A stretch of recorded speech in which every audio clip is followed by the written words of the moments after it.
Hi all, welcome back to another class of CSEET Business Communication. As we all know, we've completed chapter one of this subject, and I hope you all have had the time to go through and revise the chapter. If there are any doubts, please feel free to reach out to us. As you all know, at Excel Academy, we provide support in the form of WhatsApp groups and mentorship programs. So please enroll for the mentorship programs if you require additional assistance with respect to understanding the subject better, writing practice, having your question papers solved, so on and so forth. You can contact the number that is given here on the screen below to join the mentorship program. And please do also avail the benefit of the WhatsApp group that is created specifically for the students, wherein we post any class related updates or any exam related updates, and whatever notes and materials we are using in class is going to be available on this particular WhatsApp group. So please do make use of these benefits that are provided by Excel Academy.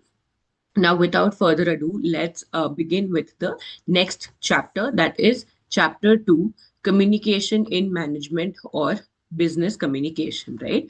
Now, before we dive into the chapter, let's understand what communication is. Okay, let's understand what communication is.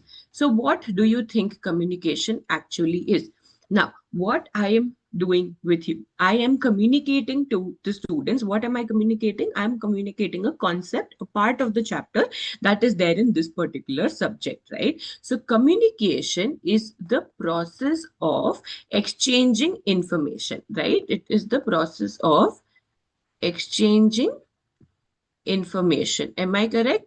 I am exchanging the information with respect to this subject with the students, right? So you can also say sending and receiving,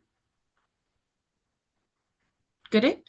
Sending and receiving, right? Who's the sender in our case? I am the sender in our case. Who's the receiver in our case? You as students are the receiver of information in our case, right? So communication is the process of sending and receiving information. Now, do you think this is a one-way process or a two-way process? Of course, it is a two-way process because there has to be both a sender as well as a receiver, right? Now, if there's only sender, let's say, for example, I am taking this class, but there's no audience to listen to it, right? Then communication is not happening, all right? So that is why communication is a two-way process.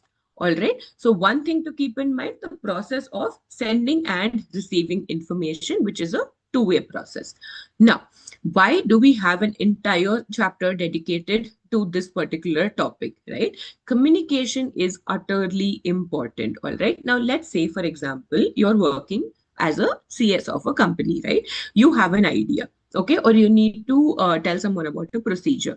Now, without telling someone, if you keep it to yourself, is it going to work out? No, right? You need to communicate that idea to someone, right? You need to communicate that idea to someone. Only then that idea will be acted upon, correct? So communication is very important, and that is why in chapter 1 we focused on fine tuning our English grammar, because in the business world that is one of the most important languages that you need to have a strong hold or a grip on, correct? So that is why our first chapter focused on grammar, that is understanding how English grammar works, how to enrich your vocabulary, how to select the right words depending on the situation, so on and so forth. Correct. So communication is very, very important in the business world, and you as future company secretaries need to get a good hold of the communication skills that we have. So in this chapter, we'll be understanding what is communication, the definitions, advantages of communications, different types of communications that exist in the business world. So I hope we've set the context for the chapter today. So without further ado, let's begin. All right. So we'll be understanding the process of exchanging ideas, opinions, and information to achieve organizational goals. Why are we specifically talking about organizational goals? Because we are focusing on communication in management or communication in business. All right. Yes. Let's proceed. What is communication? All right. So this is a very important meaning that you need to remember. Communication is a process, correct? Communication is a process that involves sending and receiving messages. Okay, sending and receiving messages. It is a two-way process, correct? So it is a process that involves sending and receiving messages through verbal and non-verbal methods. All right. We will learn more about verbal and non-verbal methods as we proceed in the chapter. It is a two-way means of communicating information. All right. What are we communicating? We are communicating information in the form of thoughts, opinions, ideas between two or more individuals with the purpose of building and understanding, right? Now, let's say, for example, why are we saying two or more individuals? So now when I say communication, it is not necessarily a one-on-one. Yes, one-on-one is an example of communication, but when I say two or more individuals, all right, two or more individuals. So let's take the example, because we're speaking of management, let's take the example of an office setup itself. So let's say there's a manager and he has 5 members in his team, right? Now he wants to convey about new office timings or a new office location, right? So say I am a manager. So I, as a manager, I am communicating to 5 of my employees, right? I'm communicating to 5 of my team members. So it is not necessarily a one-on-one communication. It could be with two or more individuals as well. So you can have multiple receivers when you are communicating. All right. So let's quickly remember the meaning of communication. What is it? It is the process which involves sending and receiving messages. How are we sending and receiving the messages? Through verbal and non-verbal methods. All right. It is a two-way means of communicating information. Very important. It is a two-way means of communicating information in the form of thoughts, opinions or ideas, and between how many people? Between two or more individual.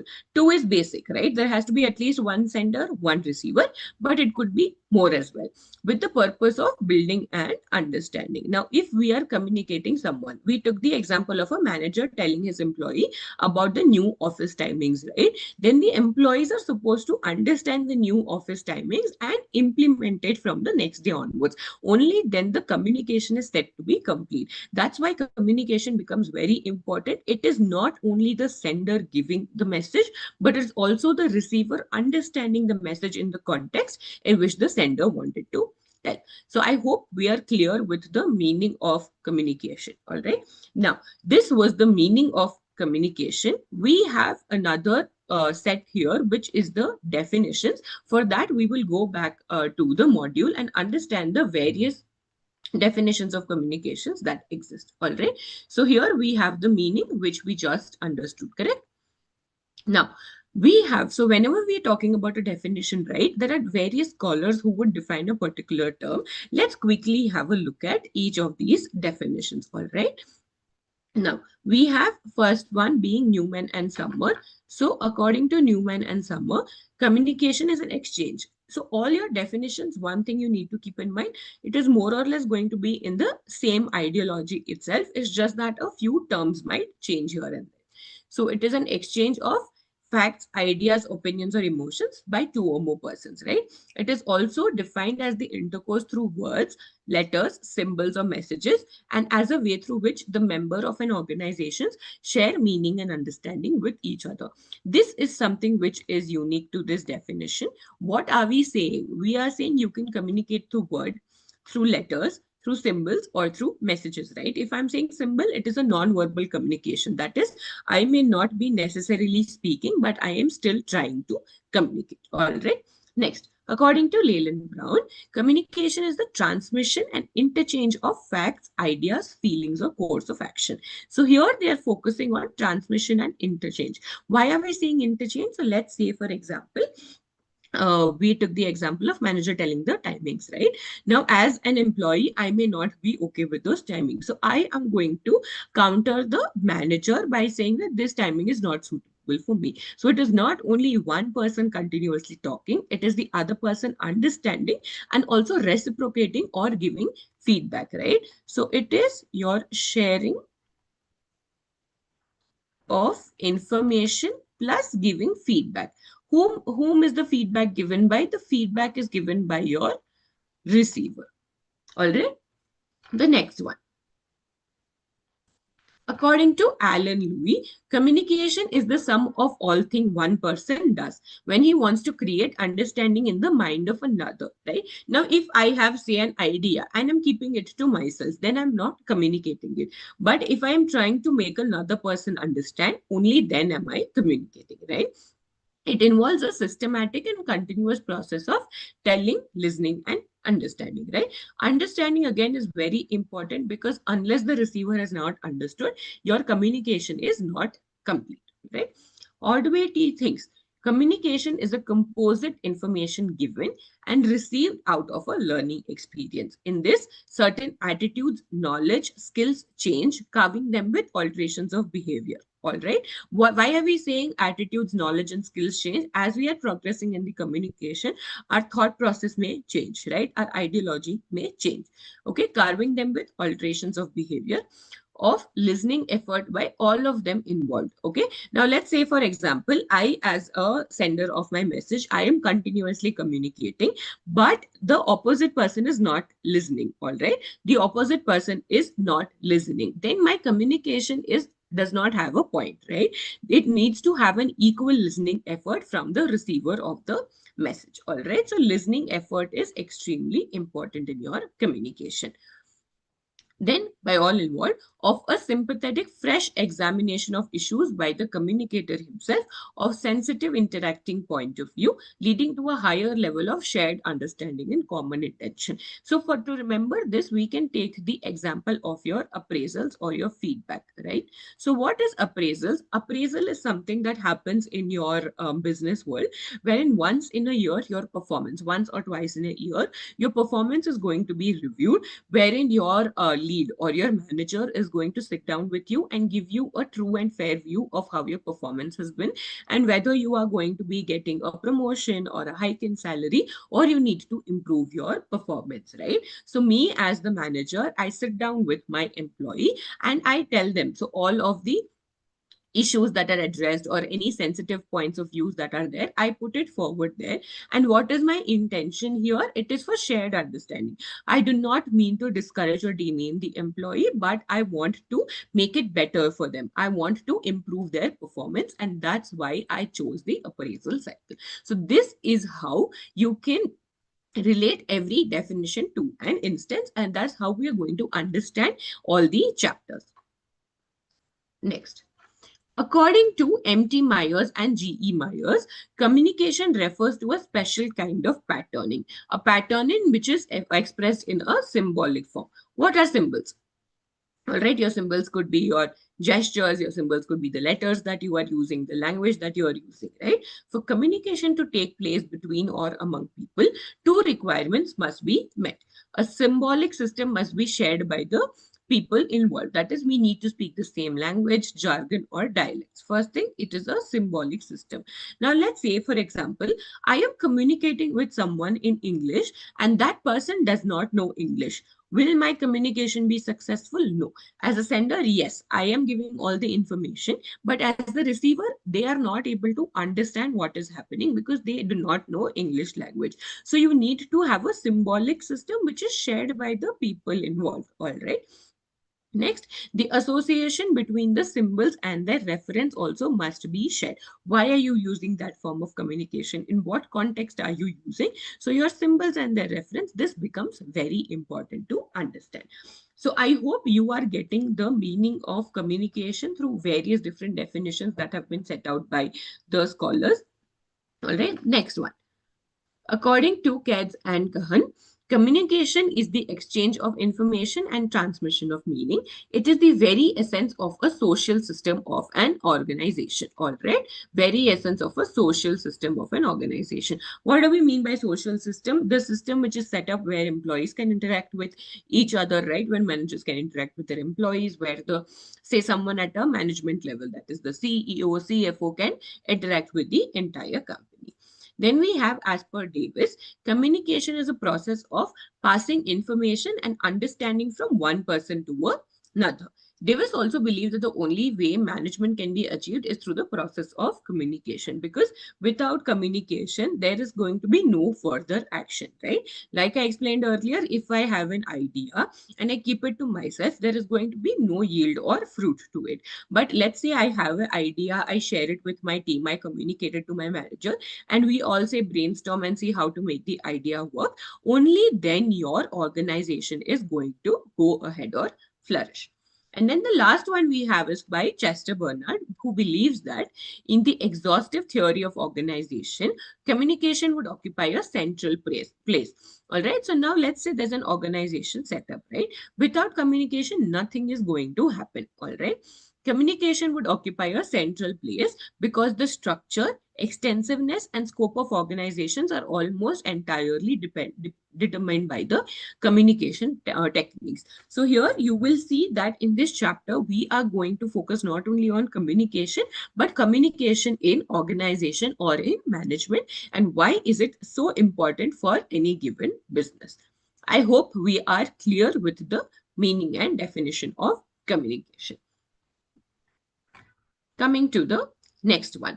So, significance of communication in human resource management. So, what exactly is human resource management that we are speaking of here? Human resource management is a specific function in every given organization wherein your employee welfare is thought about, your recruitment happens, your exit formalities are done. All right. So, now let's see what is the significance of communication in your human resource management. All right.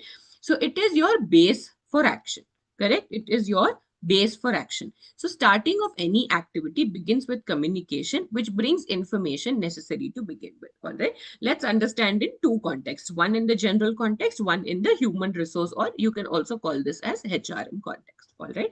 Now, base of action. Now, let's say, for example, I want to take up a new project, right? And I want to tell my team that we will be taking up a new project, and so is the deadline for the project. So only if I communicate that to my team, we can start actionizing the project. So let's say, for example, the end of financial year, that is March 31st, 2026 is the deadline for my new project. I need to communicate that to my team member, and that forms a base of action, because I will be telling. So it brings about information that is necessary to begin with. So I will be telling what is the project about, how many team members are going to be involved, what is the deadline, so on and so forth. And specifically speaking, in the HRM sector, you will have, let's say, for example, the company needs to conduct a recruitment drive. What is a recruitment drive? Where you recruit or hire more people, right? So we are going to communicate saying in these particular department, these are the number of people that you need to hire. So once you have communicated, that serves as a base for action, and the other activities will follow. I hope we are clear with the first significance of communication, which is your base for action. The second one, your planning becomes easy. All right. So communication facilitates planning and helps in human resource planning through information collection. Two examples. Let's continue the same examples. The first one, you have a project which has March 31st as a deadline, right? So planning becomes easy. Let's say we have 4 team members, right? So now, out of the 4 team members, we can decide saying, who is interested in execution, who is interested in planning, who's interested in which part of the project, right? Who will do the presentations, who will do site visits. All of this is something that makes your whole project easy. And how will that happen? Through communication. And when we speak about the recruitment drive, okay, let's speak about the recruitment drive. So we are talking about here resource planning through information collection. Now, let's say there are multiple departments in an organization, right? Like you will have sales, finance, then your HR team, then your marketing team, then your product team. All right. So now, what happens? I am conducting a recruitment drive across my organization, right? So first I need to collect information, that is, in each of these departments, do they have enough resources? If not, what is the requirement? How many additional resources do they require to function or achieve the targets of the organization? And based on this information that I have collected, I will start my resource planning. Okay, what is resource planning? How many resources do you require? And it is not only the number of resources, the level. Do you need experienced people? Do you need fresher candidates? Do you need intern, right? So again, your planning becomes very easy the minute you communicate with one another. So what are the first two significances? It forms as a base of action. And second one is your planning becomes easy. Next, third one, means of coordination. Again, coordinating between different people that work in an organization, your communication is very important, right? Now let's take the example of the project which has this deadline, right? So that project you need to keep coordinating, right? Let's say for example, I am a manager and I have 4 employees, right? Each of the 4 employees need to keep me updated on the status of the project that is there. And if within themselves they need to communicate and coordinate, then they need to do that as well. So communication is the means of coordination. We'll understand the different types. Now let's say for example, in an informal setup, your spoken communication is just fine, right? Now let's say two colleagues are communicating with each other. They may necessarily not prefer written form of communication, but when my employees are reporting to me and they want to give me a progress update on the project, then in that case they can give it to me in written communication, right? Currently the most common form of written communication is your email, right? So this is how your communication can act as means of coordination in our first example. Second example, in your recruitment drive, right? So in your recruitment drive, let's say for example, the HR team has now found possible candidates for each of these functions that exist in an organizations, right? So let's say I am the HR. So as the HR, I am going to communicate to each department saying for these many number of positions. So let's say we have 2 positions in sales that are open and I have received 8 resumes, right, from 8 potential candidates. So I am going to communicate this to the sales team saying we have received these 8 candidates. The sales team is going to scrutinize it, or whoever the head is going to scrutinize those resumes.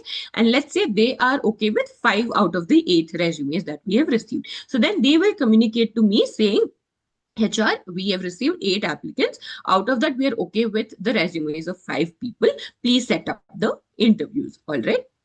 So this is how various functions coordinate with each other, and communication forms a base of this coordination, and it is very, very important. All right. Now, let's say the sales team didn't scrutinize the resume, then the HR will not know whom to schedule an interview with. That's why it becomes extremely important for organizations and the department within each of the organization to communicate well with each other. All right, next, aids in decision making. So information collected through communication facilitates access to vital information required to take decision. Now, as an HR, what is my decision? I need to set up interviews. How will I set up interviews? Only when the departments tell me. So now the sales communicated that we are okay with 5 of these resumes, right? So that helped us in decision making. And the sales team is probably going to communicate to me why I did not select the other 3 and why I have selected only 5 of the 8 resumes that are there. Okay. And in our first example with respect to the project, so let's say the employees have found out a new method to achieve the target, then they can communicate that to their manager. Or let's say something is not working out, they place that in front of the manager so that the entire team can brainstorm and see how to take about the project further. All right. So information collected through communication facilitates access to vital information required to take decisions. All right. So this is how your communication aids in decision making. All right, next. Effective leadership. Communication skills brings manager near to subordinate, enabling a manager to build confidence and lead people, right? So as a manager, it is very important that I have leadership qualities in me, and it is only with communication that it becomes possible, right? Now let's look at it this 2 ways. With respect to the project, I am very happy with the way the project is progressing. My employees are responding, right? So in that case, I am going to communicate this to my employees and show appreciation for them, all right? That this project is going in the way that we had thought. Or let's say I have noticed that some methods can be improved, right? Then I'm going to communicate to my employees that, listen, these are my observations with the way the project has been progressing, and this is how we can make it better. All right. So effective leadership, it helps your management make better decisions, be better quality managers, right?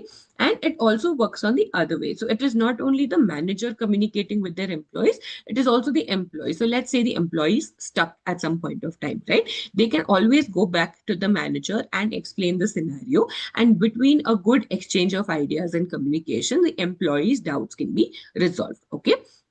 This is how communication is extremely important for your effective leadership.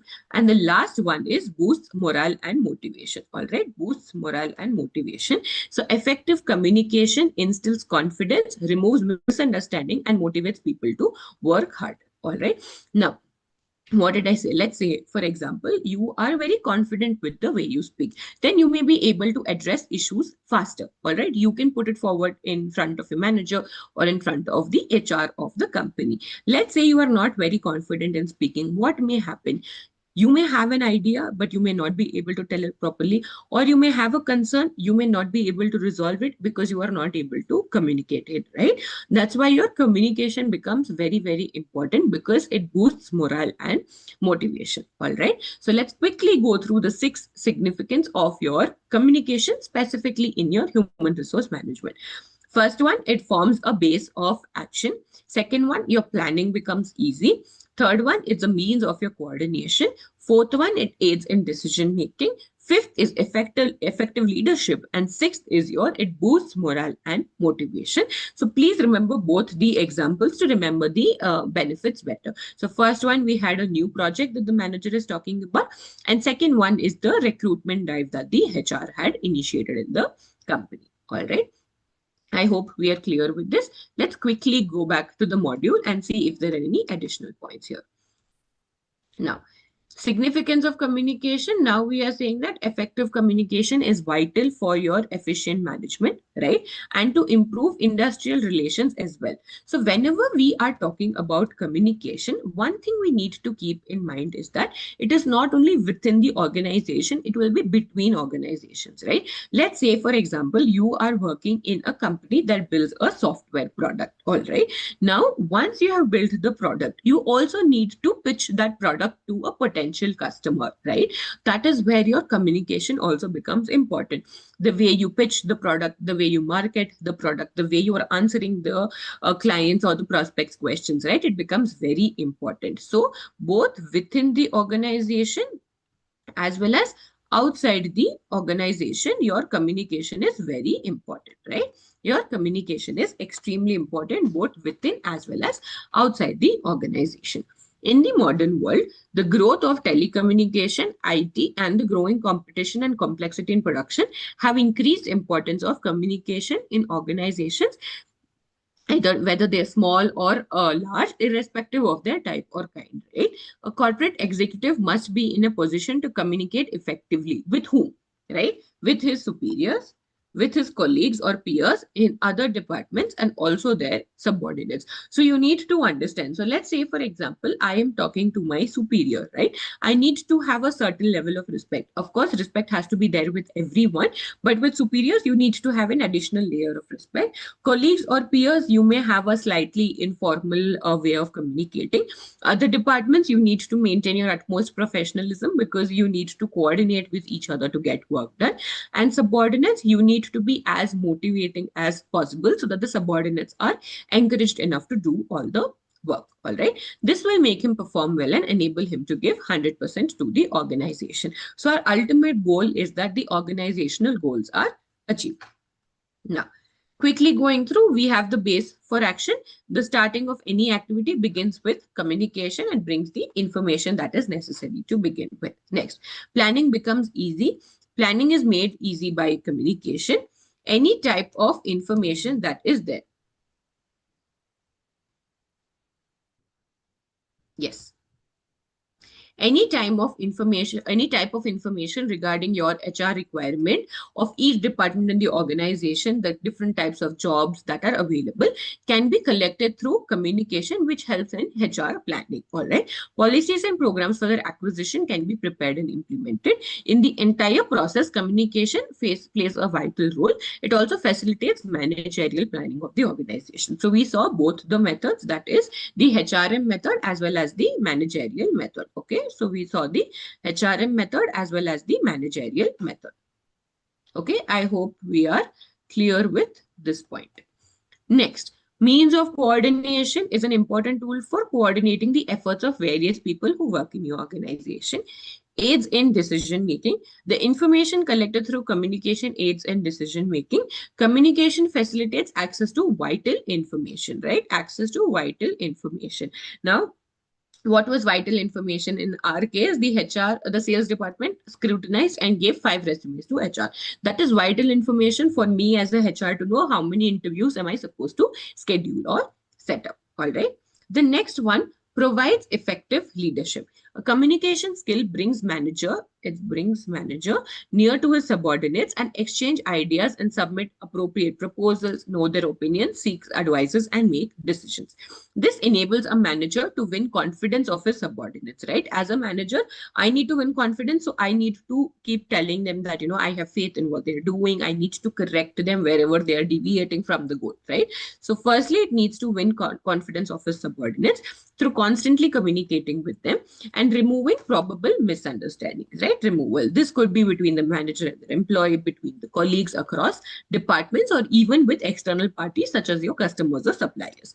In this way, he leads his people to accomplish the organizational goal.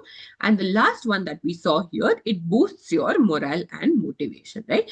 An effective communication system instills confidence among subordinates and workers, ensuring change in their attitude or behavior.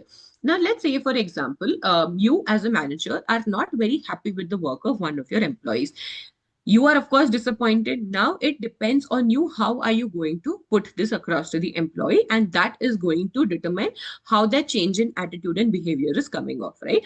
Let's say, for example, I bash out at them, right? I yell at them in front of everyone saying, I'm not happy with your work. This is not what was expected. Then the employee is going to be extremely demotivated. But let's say, for example, I sit down with them calmly, explain it to them that this may not be the expected way of doing the work, but I am here for you if you are facing any difficulties. The minute you acknowledge what the employee is doing and offer to provide corrective action, the employee is going to change their attitude and come up with better solutions or better ways of working, right? The main cause of conflict and dissatisfaction is misunderstanding, which can be removed through communication skills. So I, as a manager, or you as a manager, it is very important for you to understand how can you communicate disappointment to your employees or team members. All right, not only disappointment, this is just an example that we are using. How can you express anything with respect, be it with your subordinates, be it with your peers, be it with your superiors, or even your external parties? All right, removal of misunderstanding makes manager and his subordinates understand each other, again very important, and create good industrial relations. This boosts the morale of the people and motivates them to work hard. All right, I hope we are clear with this meaning of communication, the different definitions that we have, and the significance of communication specifically in your HRM. All right, now moving on to the next topic, which is your communication strategy framework. What is this? It is a strategy in wherein you are determining how your businesses should communicate with their employees, investors, customers, as well as your suppliers, right? So some of the key elements of an effective communication strategy move around purpose, background, objective, target audience, messaging, and approach. So let's say, for example, I am going to a client office, right? Then I need to have a strategy as to how I'm going to communicate with them.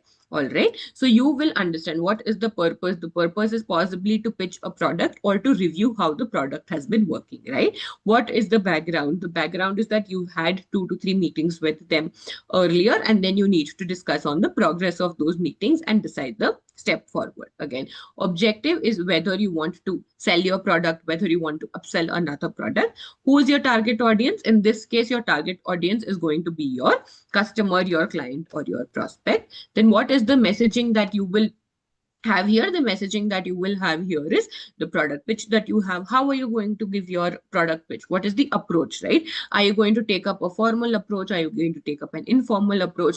Are you going to use presentations, or it is entirely going to be a discussion based communication? So that's why your strategy becomes very important to determine how effective your communication is going to be, and it is going to depend on what is the purpose of the communication, the background, the objectives, who's your target audience, what is the messaging, and which approach are you going to go for.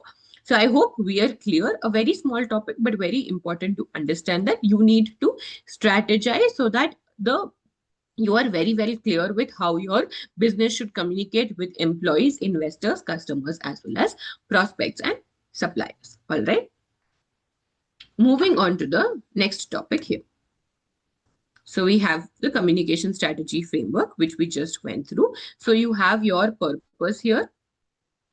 Okay, you have your purpose, you have your background, you have your approach, then you have your objectives, you have your messaging, and then you have your target audience. All right. Moving on to the next topic. So what we have been studying now till now is communication in its own sense, right? Now, the crux of this chapter is going to be your business communication. All right, business communication. The examples that we've been taking here are more or less in the business context itself. So let's understand what business communication is. All right, business communication is the process of exchanging ideas, opinions, and information. So this is again similar to the definition or meaning of communication. What changes or what is being added here is within and outside the business environment to achieve your business goals. Within and outside your business environment. So now let's say, for example, if I am talking within the business, okay, it could be with your manager, it could be with your colleagues, it could be across various departments, right? Now, the minute I talk about outside the business, who will be outside the business? The people who are investing in my business. Yeah. Then the next one could be my customers. The next one could be my suppliers. Correct. So these are certain examples of how business communication is not only restricted to within the business, but also outside the business for that matter. Again, we have one definition here. Our module provides for more. Let's have a look at this one, and then we'll quickly go back to the module to understand the next ones. Business communication is an exchange of ideas, messages, and concepts relating to achieving a series of commercial goals. Very important, the fact that they are talking about your commercial goals, right? Why are we talking about commercial goals? Because we are specifically talking about business communication. All right. I hope we've understood what business communication means. So it is communication in your general sense. What is being added here is within and outside the business environment to achieve what goals, to achieve your business goals. All right. Let's go back to the module to see the other definitions of business communication. All right. So we've understood this is your meaning of your business communication. Correct. Now, we have various definitions by different authors for your business communication as well. So first one, according to Rosenwald, business communication is a process of exchanging ideas or opinions. This is again our communication, information, orders, and the like, expressed either personally or not through certain signs or symbols to achieve certain company goals. If you see, your business communication definition is always going to revolve in the end objective of achieving your organizational goals. Am I right? Achieving your organizational or your company goals. So this becomes very important. Okay. you can remember the meaning of communication, but what happens to business communication is that firstly, it's within or outside the business environment. And secondly, that it is to achieve certain common goal, which is related to the organization. Correct? Next, Brennan defines business as business communication is the expression, channeling, receiving, and interchanging of ideas in your commerce and industry. Then you have the next definition wherein it is said that business communication is an exchange of ideas, messages, concepts related to achieving a series of commercial goals. This is the one that we saw in the presentation, correct? All right, moving to the next one. According to the business dictionary, all right, according to the business dictionary, the definition of business communication is sharing of information between people within an enterprise. Again, very important, within the enterprise, that is performed for the commercial benefit of the organization. So if you see, like I was mentioning earlier, more or less your definition is going to revolve around your organization or company goals itself, right? In addition, business communication can also refer to how a company shares information to promote its product or services to potential customers. The next one, Rix and Go define business communication as a system that is responsible to effect change throughout the whole organization. When we are talking about effective change, right, it is how we achieve the organizational goals, how are we going to change the methods, how are we going to improvise the methods. Then the next one. In the opinion of Curtis, business communication is a communication made within a business organization in order to solve problems and make decisions, right? This is again something that we studied in the significance of communication earlier. Robert Hughes and Jack Kapoor define business communication is an organized activity or individual effort to produce and sell goods or services to benefit and meet the ends of the community. Now, here we have gone a step ahead and we have said that it is either an organized activity or it is an individual effort, right? It is either an organized activity or it is an individual effort. Then the next one being, the last one that we have here is by William Albick, who defines communication as an exchange of ideas, opinions, information, certain commands that have specific goals, either personally or impersonally through symbols and signals. So we have also defined the various modes of communication that is there. So I hope we are clear with the concept of business communication. So what have we seen so far? We have understood communication, right? We have seen the various definitions of communication. Then we understood the benefits of communication in our HRM, that is human resource management. Then we understood communication strategy framework. And now the fifth topic that we've understood is business communication. All right, let's move on to the next topic that we have. Why business communication matters, or why is it important, right? So basically we will be understanding the importance of your business communication, why it matters and why is it important. All right, first one, it increases productivity. How do you think productivity is related to communication? So basically you can, as a manager, you can always encourage your employees so that they are in line with achieving the goals that you have set out for in the company, right? It boosts morale. All right, so first thing, effective business communication increases the productivity of the staff by boosting up teamwork and creating a trustworthy environment. Why is trustworthy environment very important? Like I was saying earlier, as a manager, excuse me, as a manager, you may not be very satisfied with your employee's performance. You can communicate that.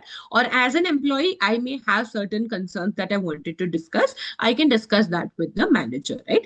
That's how you ensure that you create a trustworthy environment within your business organization. So the first importance of your business communication is increase in your productivity, right? Productivity. Second one is increase in your customers. How does this relate to your communication? Now let's say I have built a product. All right, I have built a product which is excellent, okay, but if I am not going to market it enough, right? If I am not going to, advertise the product enough, how is it going to reach to my potential customers, right? So that's why your communication becomes very important. That is the manner in which you are presenting your product. How are you reaching out to potential customers? And let's say you are doing a marketing campaign and it turns out to be excellent. That's a way to increase your customers. How are you going to increase your customers? You will have your well-defined marketing strategy and your public relation or your PR campaigns, right? To generate interest in the goods and services and help build corporate image, right? There can be various forms of marketing, right? So let's say, for example, if I am talking about marketing, I can do it through email campaigns where I send across emails about the product, right? I can conduct webinars, that is online seminars, wherein I'm talking about the product, I'm talking about a trending topic in the market, right? I can conduct seminars or host events, right, wherein we're talking about the product, wherein you get to interact with your customers, right? So in all of these scenarios, your communication is extremely important, because only if you are thorough with what you are going to pitch are your customers going to purchase your product or avail your service, right? Next one, enhances partnerships. Why is this important? This again talks about your external or outside the organization environment, right? External environment of the organization. Now, why is this so important? Now, if you are good at communication, right, you can get a lot more deals, a lot more partnership, right? Your communication serves as a base for you to getting more customers, more partnerships, right? So you will form relationships with other similar businesses that exist in the market, strong relationships with your customers. So now let's say, for example, your customer has availed your product, right, availed your service, but you are not addressing their queries, you are not addressing or solving their issues, right? Then your partnerships are not going to be enhanced. But let's say, for example, I am maintaining an effective channel of communication, right? Let's say I meet my customer every month, or I meet my customer every quarter, right? That is how my partnerships are going to be enhanced, right? So let's quickly revise the points that we've studied so far. Why business communication matters. First one, it helps in increasing productivity by boosting the employee morale. Second one is that it increases your customers, and it also helps in maintaining and enhancing your partnership. All right. Yes. The next one. The next one is your information exchange, right?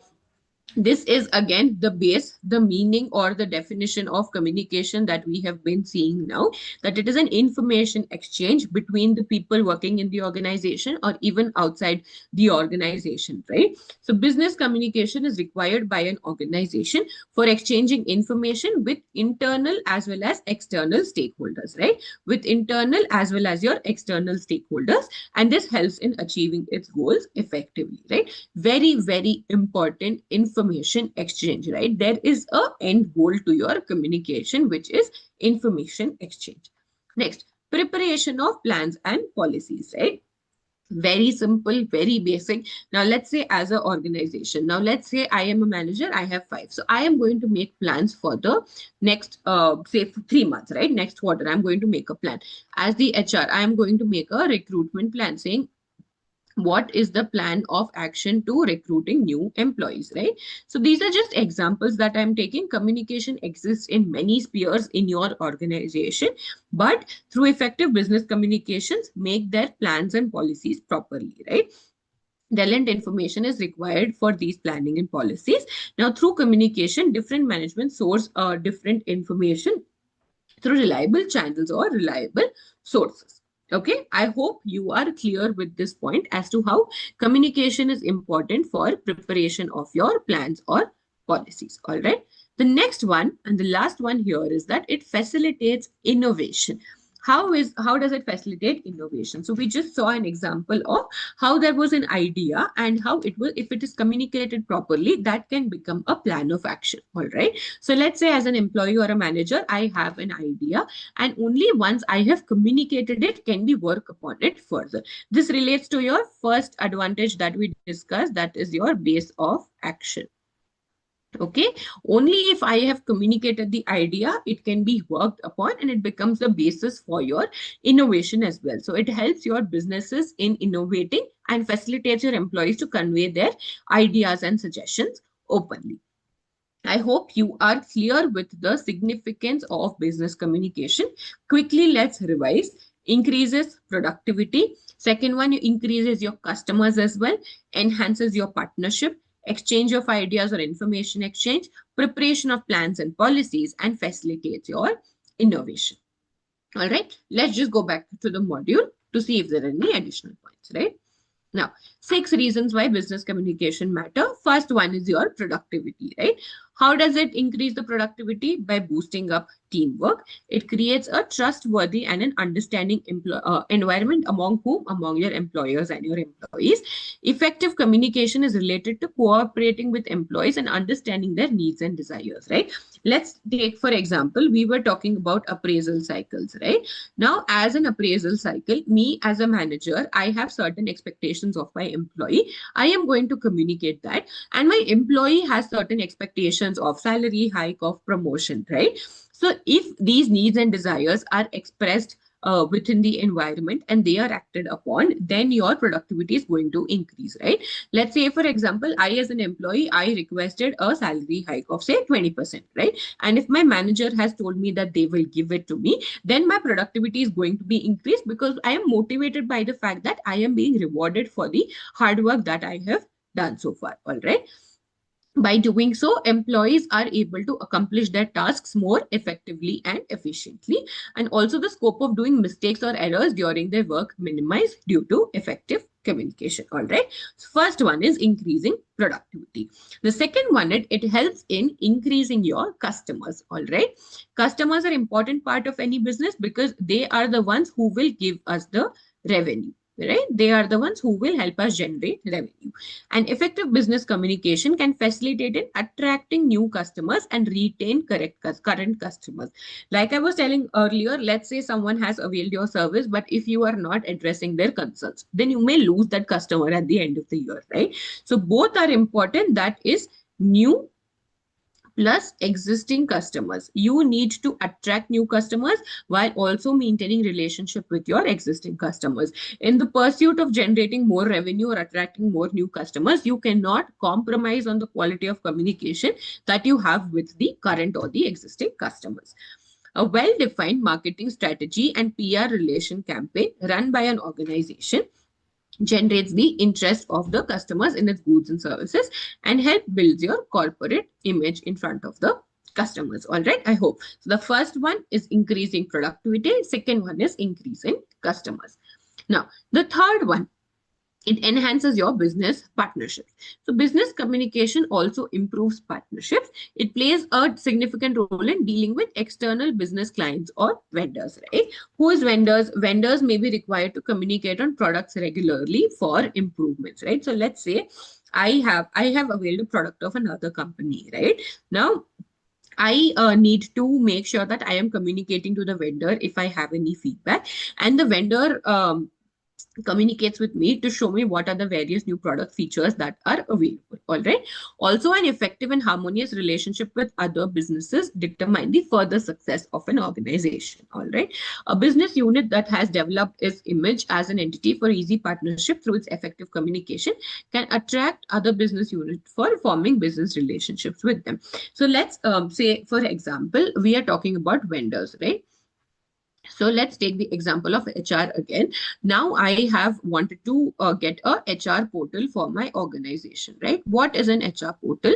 A HR portal is wherein you have all your employee details available, any policies and documents. So it's basically a system that you set up wherein you give your employees credentials. There are various in the market. Two of the examples that comes to my mind are Keka or your Darwin Box.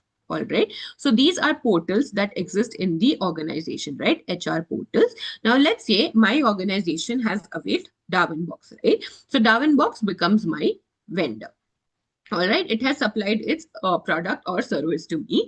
Now Darwinbox needs to be in constant communication with me for product trainings, okay, for answering my concerns. And I, as a customer, I need to communicate with them effectively if I'm happy with their service, if I need certain improvements, is there somewhere I am stuck at? So that's how your external partnerships also become very, very important in determining your business success. All right. Next.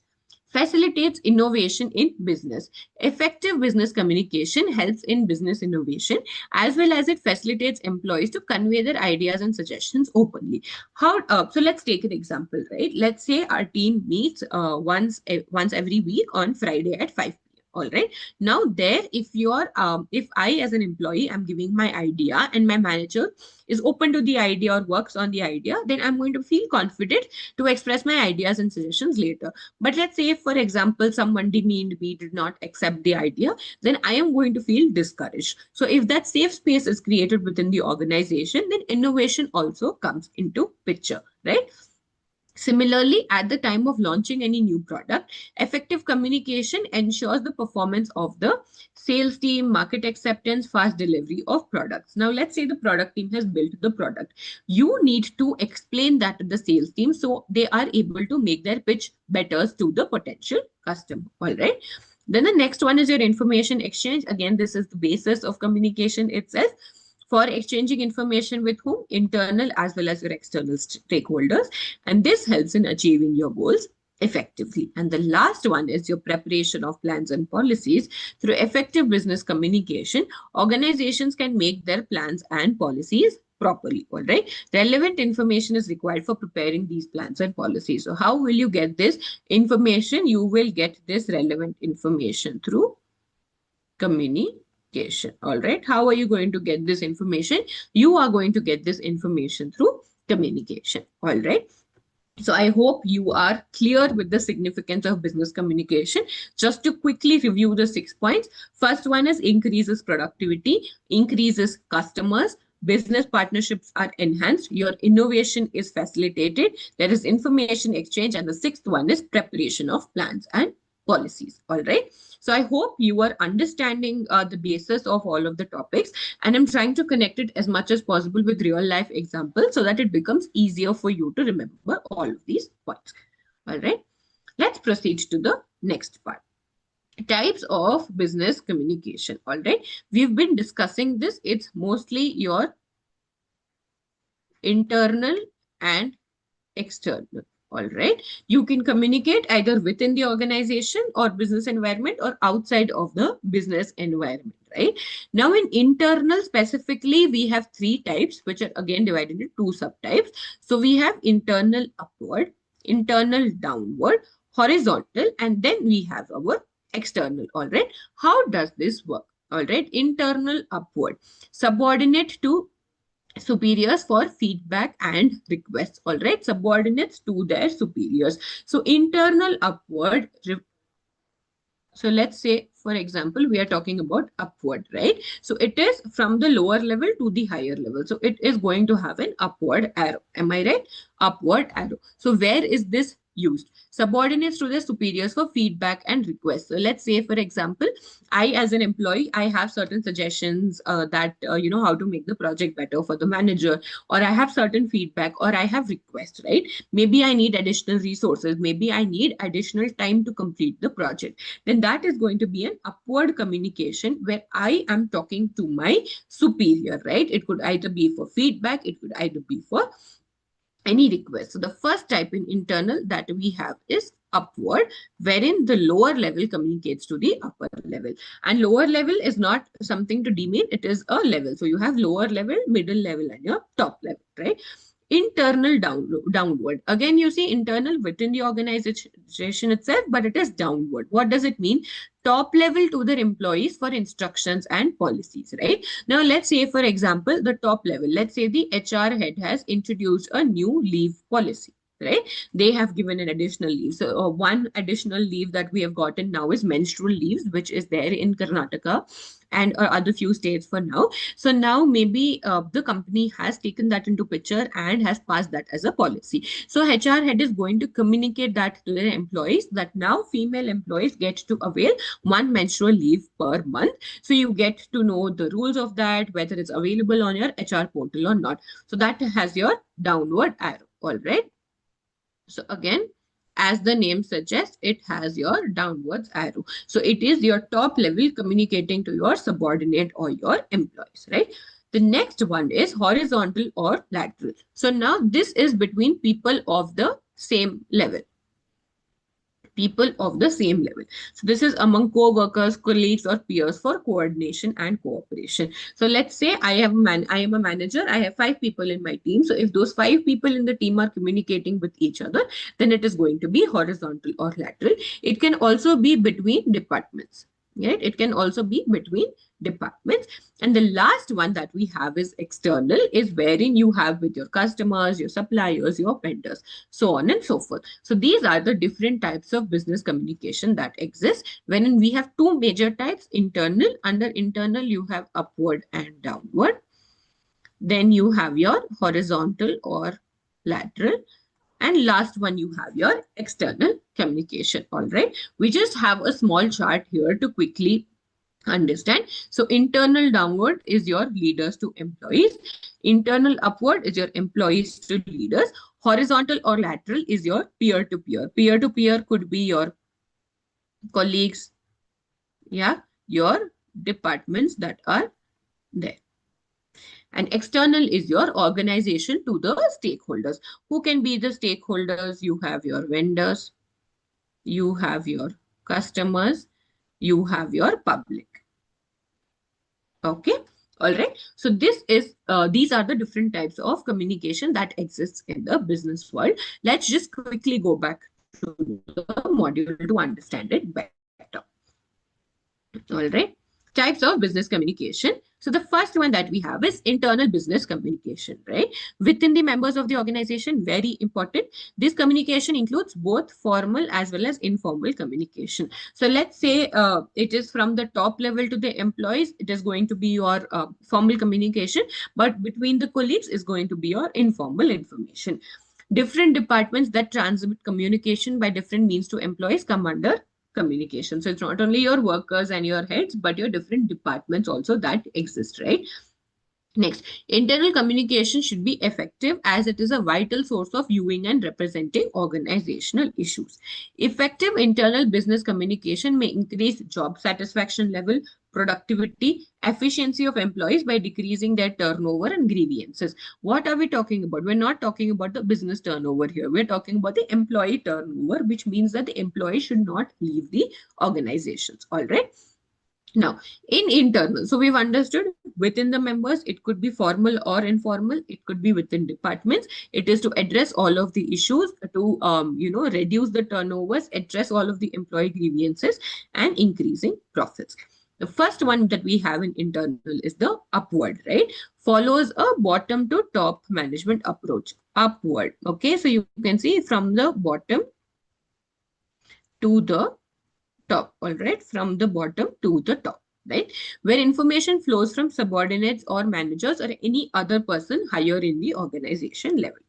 So here we have a illustrative diagram. You have your workers or employees, your lower level management, your middle level management, and finally your top level management. The reverse of this becomes your downward communication. For example, employees of the HR department prepare an attrition report and communicate the same to the HR manager. All right. The consists of information on what is the monthly or annual employee turnover, right? What is attrition? Basically, how many people have left the organization and for what reasons, right? This helps the HR manager to understand the cause of attrition and take corrective measures on time to reduce employee turnover. All right. So I, as a team member of the HR department, I prepare an attrition report and give it to my manager and tell them that, look, these are the reasons we have employee attrition and these are the rates at which current attrition is present. All right. So what are certain characteristics here? First one, very important, bottom to top approach. So I know this is a very content heavy chapter, but what will help you out is understanding the concept. So once I have understood what the upward approach is, then it is just a cakewalk to explain the characteristics. We've understood it is a bottom to top approach. It is your subordinate to your superiors. Its nature is participative. It shows that your employees are participating in discussions and communications, right? Then the main purpose is to provide timely feedback, suggestions, requests, escalating any issues. So in this example, in the attrition report, I may have said that this is the pattern, right? Maybe, the company demands a lot of overtime and the overtime is not being compensated or paid for. And that is why your attrition rate is high. So I can give feedback saying maybe we need need to reduce the amount of hours that they're working for, or I can say that let's increase the pay for overtime, right? And the flow of information is from the lower level to the upper level. So if you see here, these characteristics are just a noted down points of the meaning of your upward approach. All right. I hope we are clear with this. Then the next one is going to be your internal or downward communication. All right, internal or downward communication. In this, it flows from whom? From top level management to the employees in the organization. Here, mainly it is for instructions, okay, because top level is the one giving instructions on their respective tasks. It is being used by manager to communicate different goals, procedures, policies, guidelines to their subordinates, right? So let's say I was saying a new leave policy has been introduced, right? So your top level management is going to communicate that to the employees. It includes passing on messages from the top level to the lower level through the proper chain of hierarchy, right?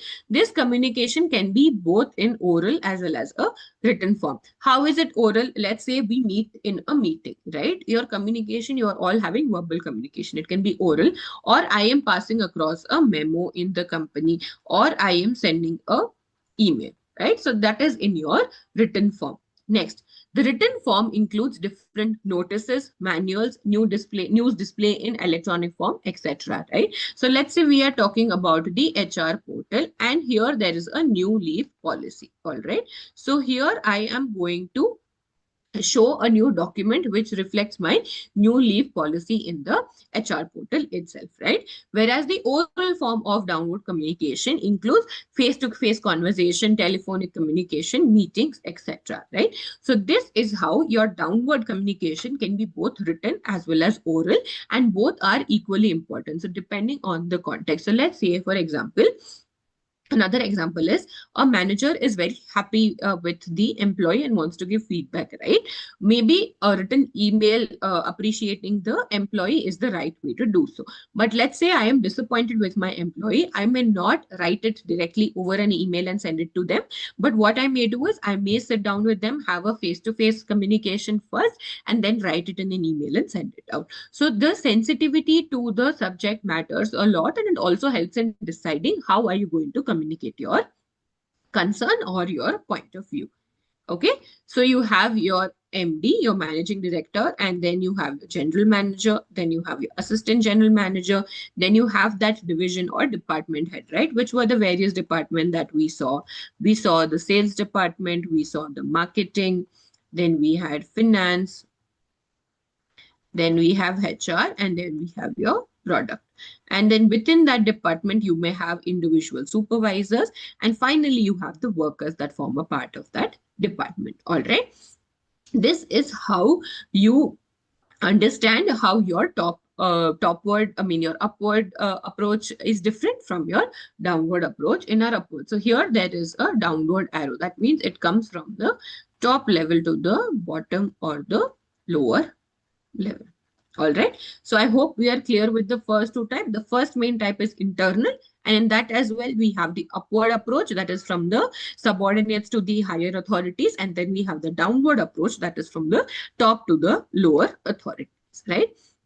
If there are any questions, please feel free to drop them in the chat box or reach out to us separately. We will be more than happy to understand it. All right. Next.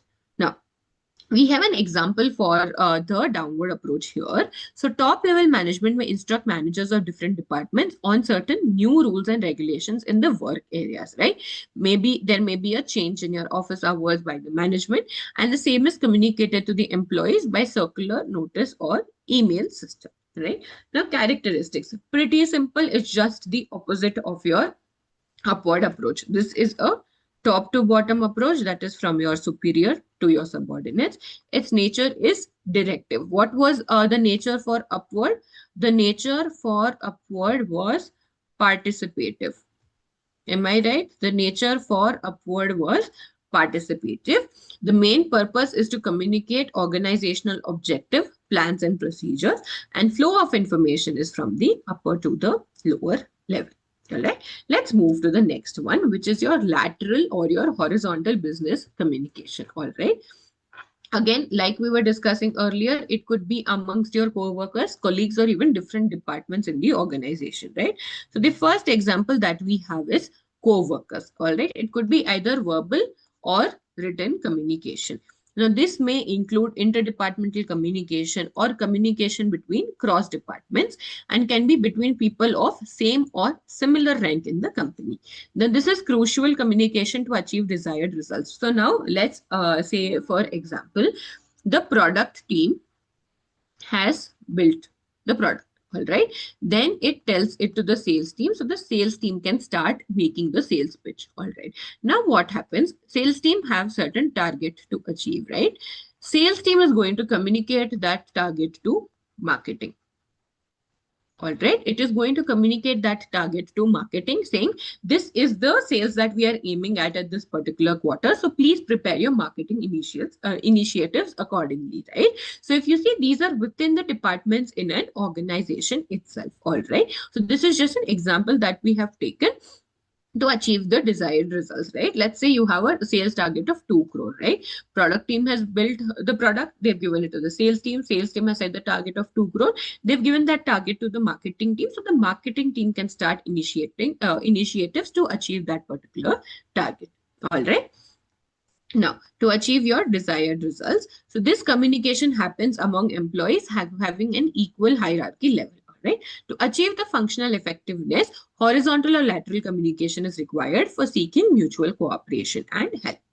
All right. So now there are examples here: production manager, purchase manager, quality control manager, and your sales manager.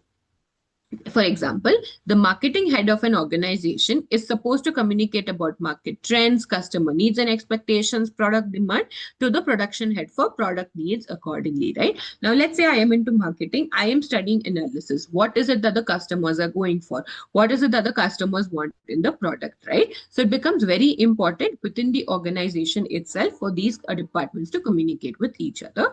And then the last type of communication that we have is your external business communication. All right. Communication with people who are external to the organization. As the name suggests, pretty direct here. These people can be whom, they can be customers, they can be your shareholders, your suppliers, your partners, your regulatory bodies. Right? Who are your regulatory bodies? Regulatory bodies are the ones who set the regulations and ones who keep an eye on how your business. So let's say, for example, in case of a listed company. Okay, listed company is a company who have their shares listed on the stock exchange, any recognized stock exchange, for example, your NSE or BSE. For them, your regulatory body is going to be SEBI, that is the Security and Exchanges Board of India. So SEBI is the one who is going to set the rules and regulation of that, how that company is a listed company and what is it that they have to take up. This is just an example, but regulatory bodies are someone who govern the different types of businesses.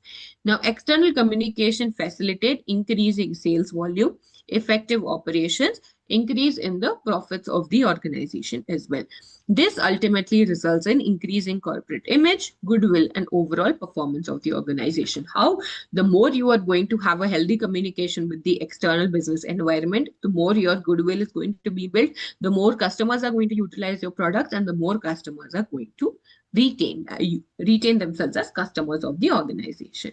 So I hope we are clear with the different types of business communication, starting with the first type, internal, where we have upward, that is bottom to top approach, downward, that is top to bottom approach. Third one we have is horizontal or lateral, and the last one that we have is external business communication. All right. I hope we are clear with all of these topics. We've moved past 1 hour on today's class today. So let's take a quick 3 to 4 minute break and we'll meet to complete the remaining parts of today's topics. All right.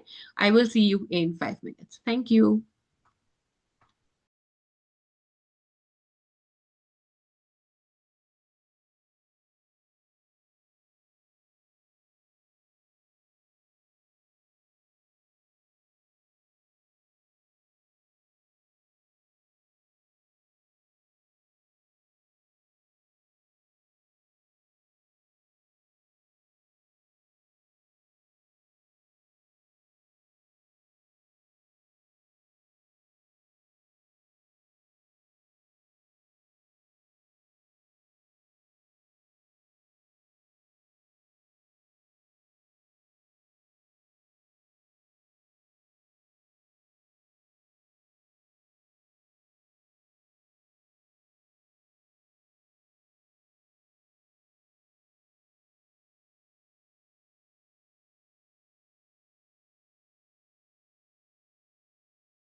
Yes, welcome back, everyone. I hope you all got a good break. So let us now proceed with the next part of this chapter that is there. All right. So we have understood fairly a good amount of communication. Just to quickly revise, we've understood what is communication, the various definitions of communications that are given. Then we've understood the significance of communication specifically in your HRM. Then we understood our business communication, meaning and its definitions that are there.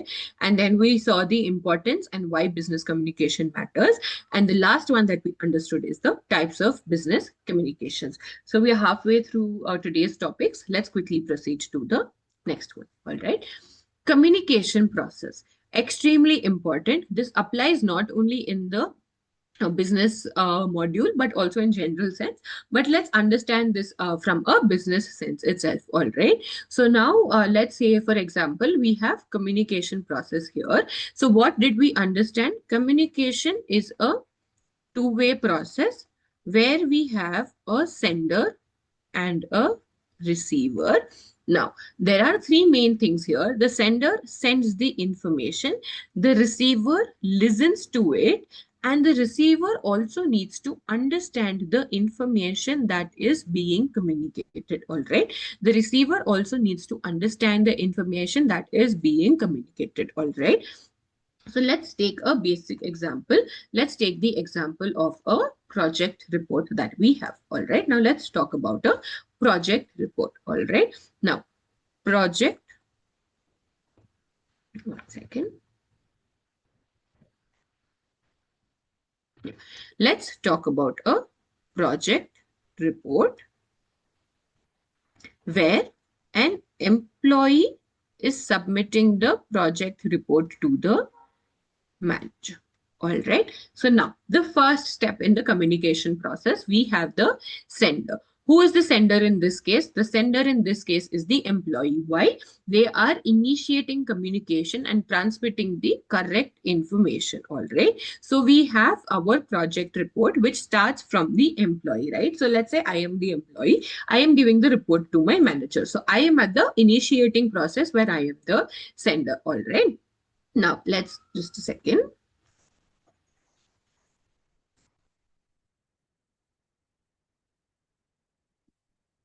We'll just tag each example against the process way that is defined here.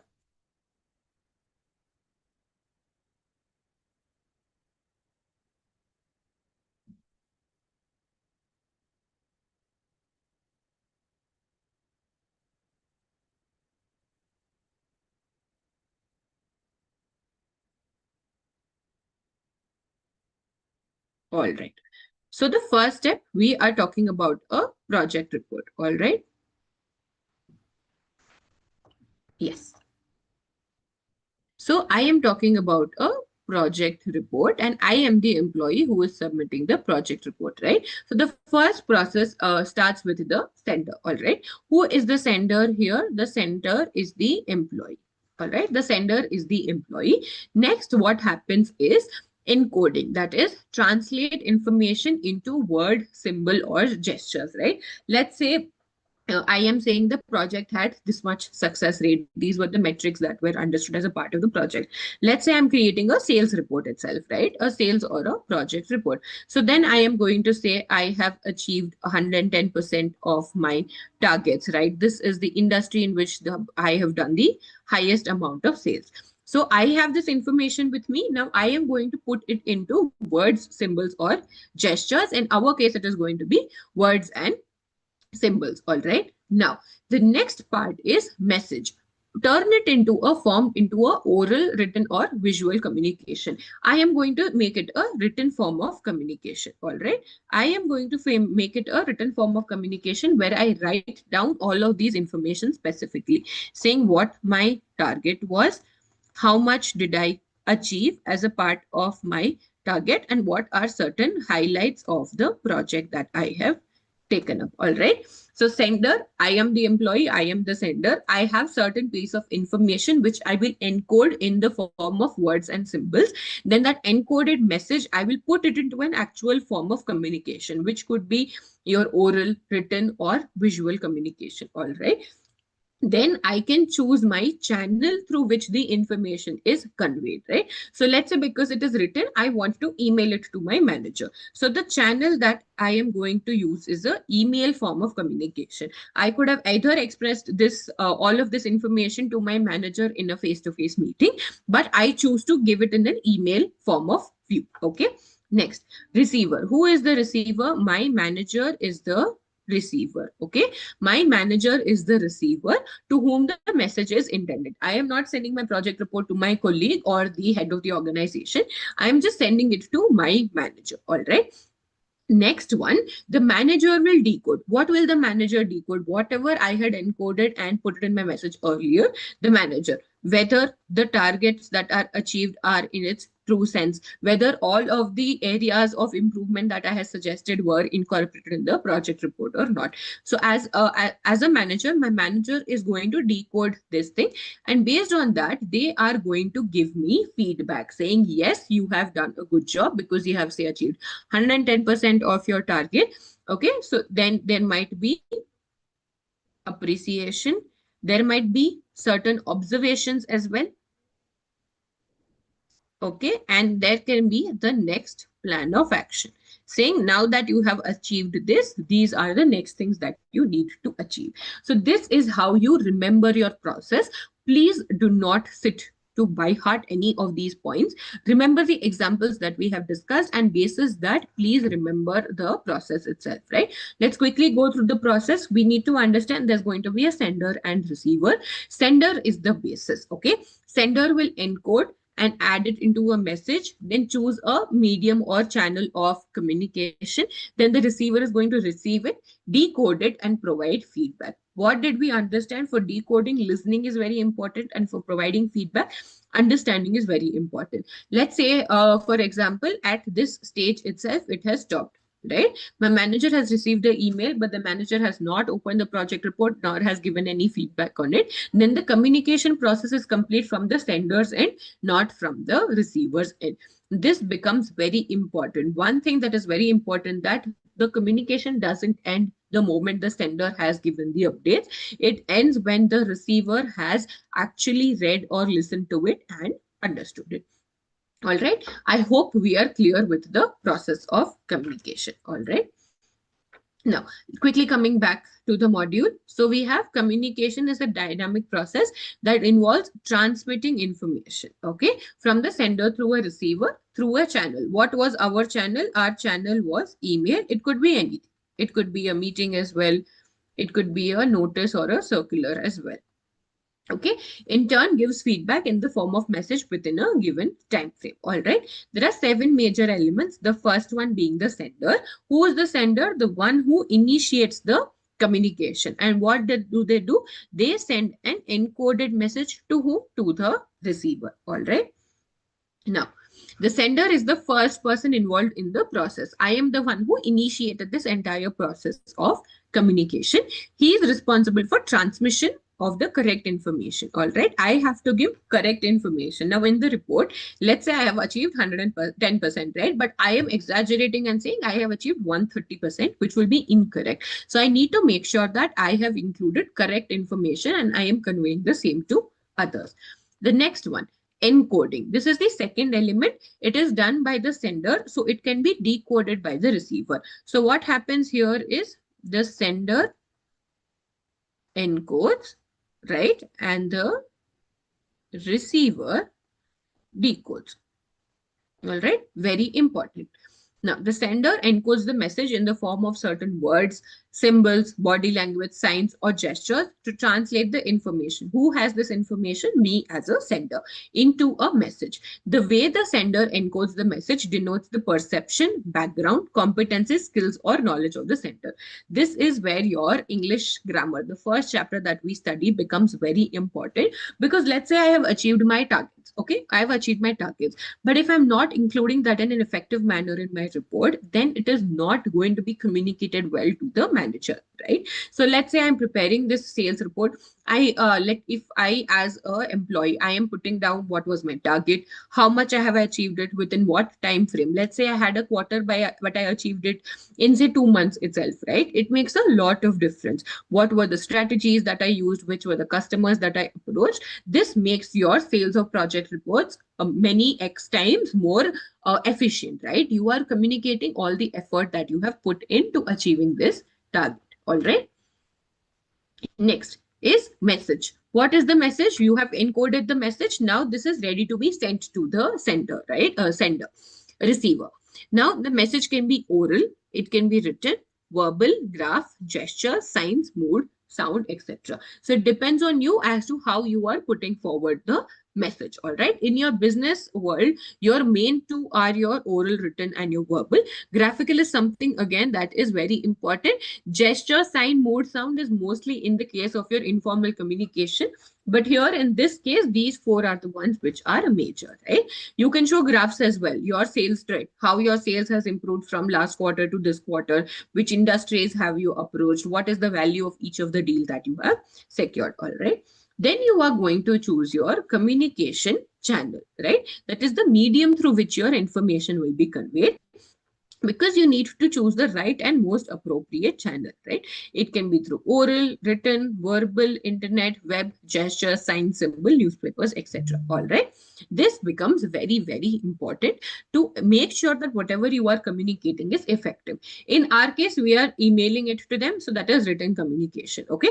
Let's say, for example, certain sensitive topics, you do not email it. First, you address it face to face, or you are making a press release as an organization. The press release always goes in your written form, right?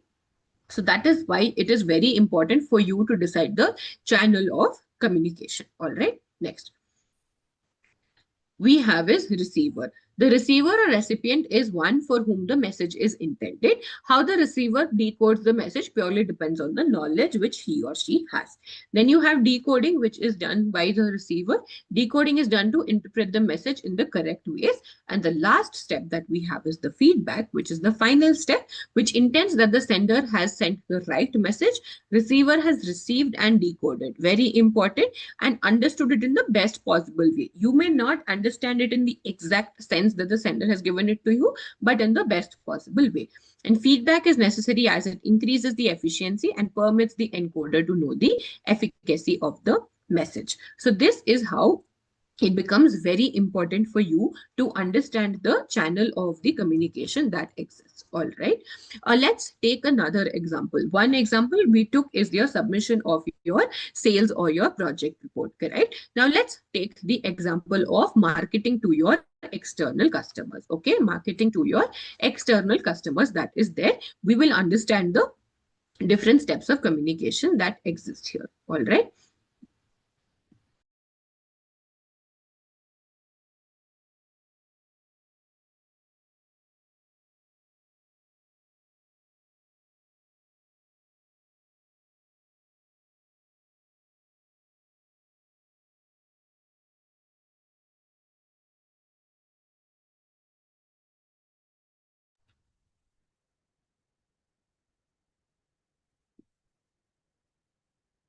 Let's understand. So the first example that we took was of a sales report, correct?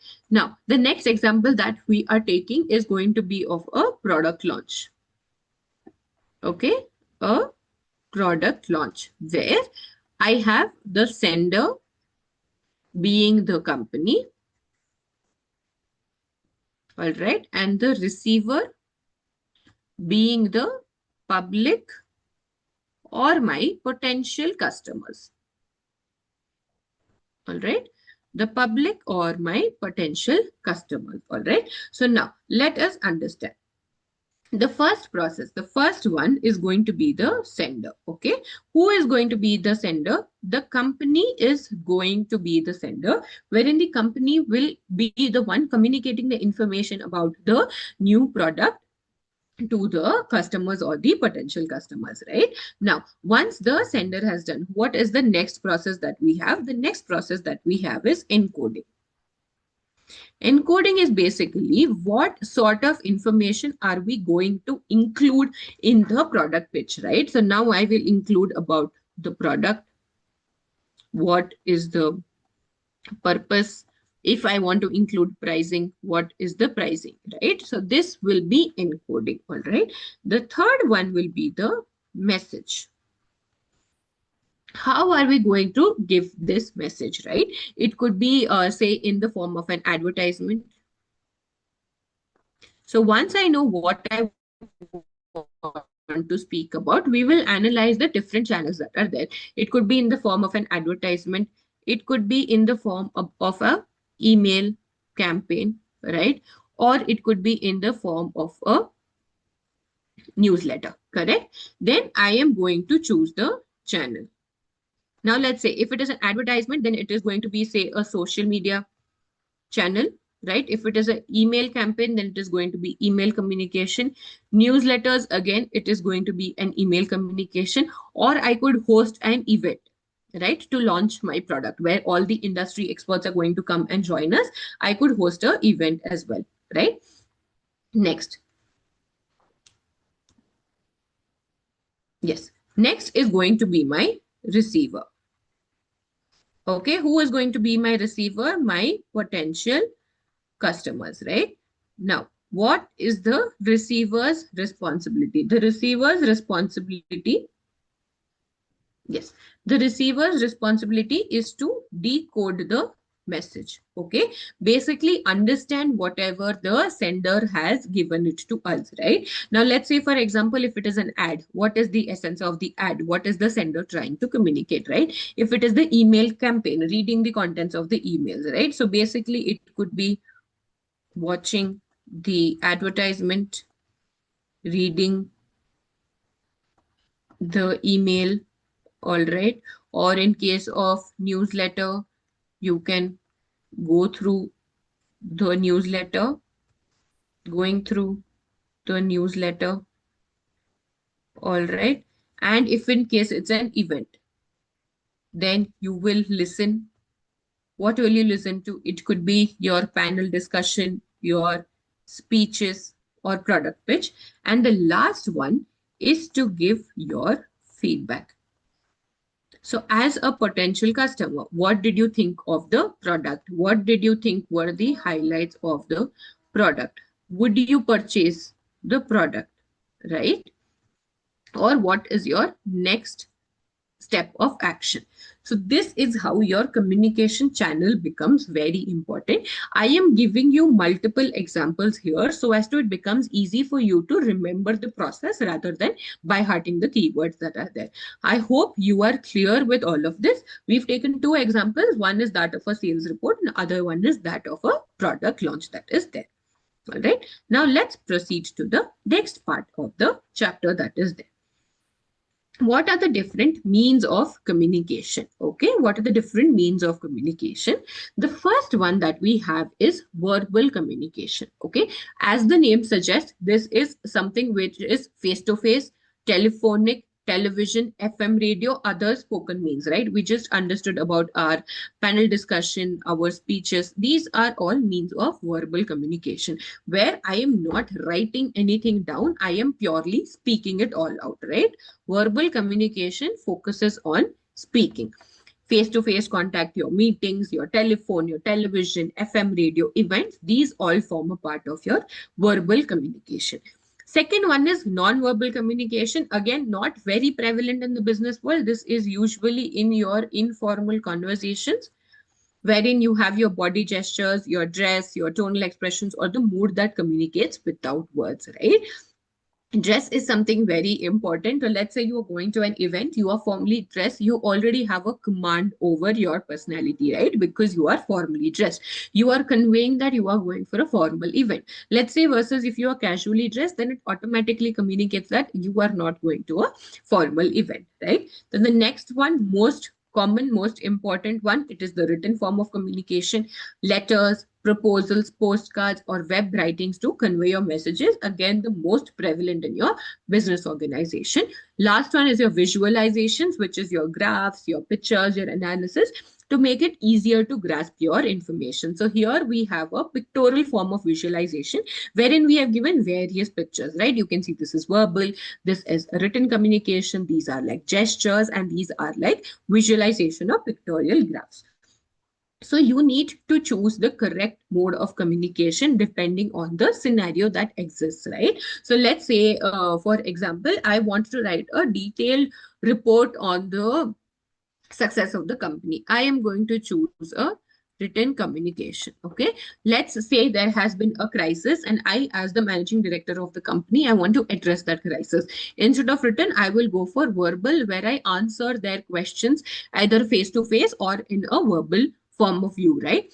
Let's say I want to analysis of trends, how my business has worked in the last 4 years. Then I'm going to go for graphs so that I see whether there's a downward progress or an upward progress, right? So your means of communication become very important to understand how do you thoroughly communicate that particular piece of information, right? Now, you have to choose the right communication mode. Okay, how will you choose? In what scenario, what form of communication are you going to go for? All right. First one, in your verbal communication. What is verbal communication? Verbal communication is nothing but your spoken communication, right?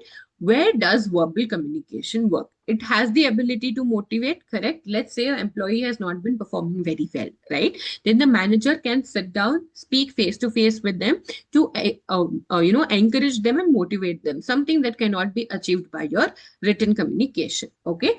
Personal and or confidential discussions. Anything that is confidential should not be captured in a written format because it may be available to someone else as well. So anything personal or confidential, let's say we are discussing my salary hike, right? That is something we do not put it in a written form unless it is finalized. So me and my manager will have a one-on-one discussion. What is a one-on-one discussion? Wherein one person is discussing with another without the involvement of a third party, right? Suited well for confidential. It is natural and easy, right? Because it is not very time consuming also, right? It is not very time consuming also. It happens quicker than your written communication.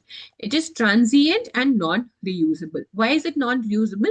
Once this conversation is over, I cannot refer to this conversation. There is no way I have stored the conversation, except in case of a meeting where I have recorded the meeting, then that is another scenario. But otherwise, your verbal communication is non-reusable. It is unstructured or semi-structured. So it is not. So let's say in a written communication, you are writing a letter to someone, right? Then your letter is going to be pretty structured, correct? You will have a proper subject, you will have your introduction, you will have the main crux, and then you will have the conclusion. But verbal communication may or may not be structured, or even if it is structured, it is semi-structured. It is synchronous, again, that it cannot be used later, right? It cannot be used later. And the last one that we have is visual augmentation. That is, if a person is present, you can read their body language. You can see what emotion are they going for. Is the person nervous? Is the person confident, right? So verbal communication is to be chosen in scenarios where you want to motivate someone, where you're discussing confidential information, where you need not have the record of the information at a later point of time. And of course, it's the easiest and the most natural one. All right. So in these scenarios, you choose your verbal communication. Now, coming to the next one is written communication. When does it help out? One to many. All right. As a manager, I want to send across the new memo about working hours. I will give it to multiple people at once, right? Then that's when my written communication works. How your written communication works, your circulars, your notice, your memo, your emails, right? Circulars. Who issues circulars? So let's go outside the shoes of the company. You have your regulatory authorities, right? So we took the example of SEBI. So SEBI time and again issues a lot of circulars. SEBI, the BSE, the NSE, they issue circulars for the listed companies saying, this is the new format in which you will have to file the information, or, your deadline has been extended due to a lot of technical issues that are faced, right? Your MCA, your Ministry of Corporate Affairs, your SEBI, all right? These are circulars. Notices, again, you have been given a notice saying, time and again you are late to office, you will have to improve that. Or memo saying, tomorrow is a holiday for so and so reason. Or emails saying the new policy is now live and you can refer to it. So it helps when you have to communicate the same information to multiple stakeholders. It is more structured. Like I was mentioning earlier, it has a strong structure to it in place. Okay. And it is not as unstructured as your verbal communication. Asynchronous, that is, it can be read later. It can be read or referred to later, right? So once I have sent the circular, let's say the circular is dated today, that is 11th of February. Even if I want it, say 1 week later on the 18th, I can always go back and refer to the circular because it is in the written format, okay? It enables people to work in parallel. What happens in verbal communication? In verbal communication, your presence is important. Presence of whom? Presence of both parties. Presence of both parties is mandatory. Is that the case in written communication? No. I can read the communication in the written form at my own pace, right? So it enables people to work in parallel and also makes people independent, right? Then it is random access pattern, that is at any given point of time, I can access it. It is referenceable and referable. I can always go back and refer to this piece of information. It is durable because it goes for a long time. It is not like verbal communication where once you have spoken, you cannot refer to it again. And lastly, you can fit lot of details. So because you have written form of communication, let's say circular, right? You can fit your circle into 3 different parts. Your emails can have attachments, all of that, right? So with written communication, it is possible to include a lot of details. So you need to choose the right form of communication based on the audience and based on the intent of the communication. All right. Then the last one is hybrid mode. So hybrid mode is especially, what is hybrid mode? Hybrid mode is verbal plus your written communication. All right. This is important in case there is a lot of complex information and also there needs to be a discussion. All right. Now let's say I want to do a sales trend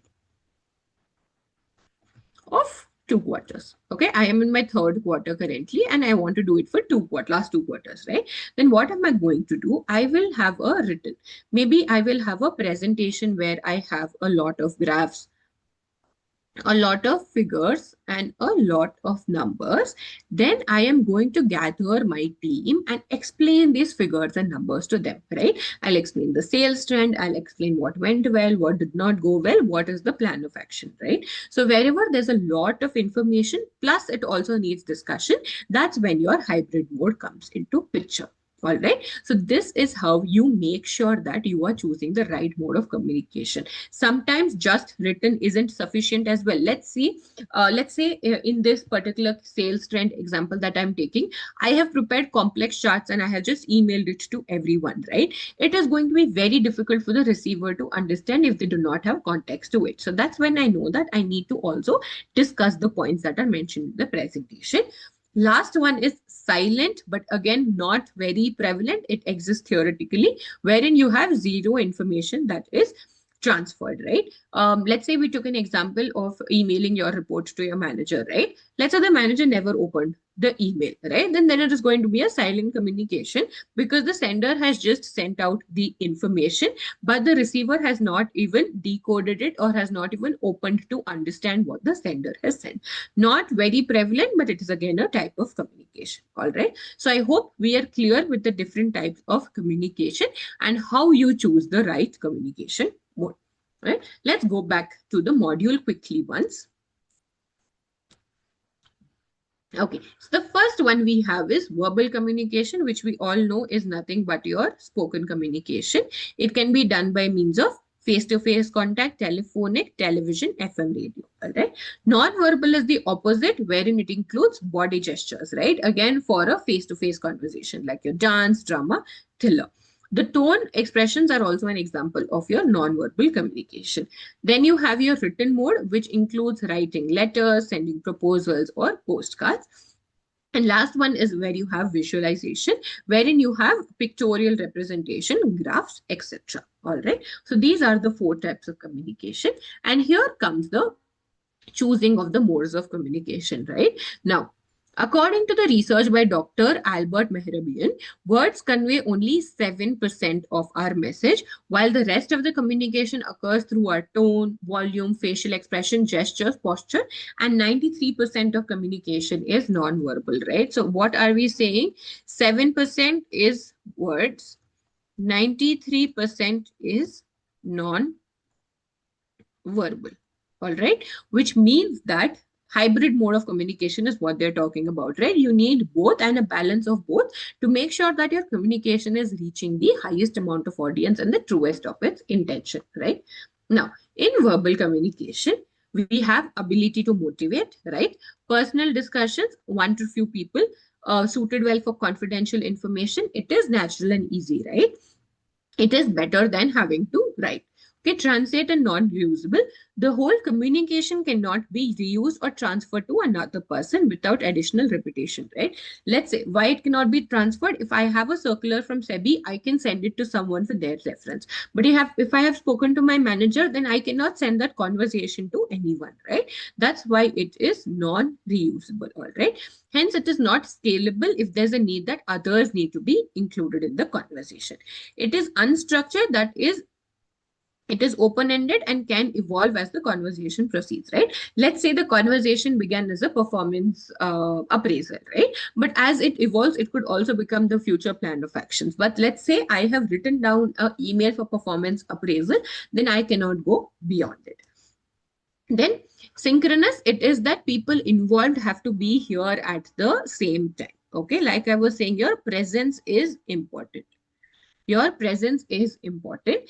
However, multi-geographic teams are becoming the norm rather than the exception. This can be a challenge if relied upon a lot because it's very difficult for people from different geographies to be present at one location.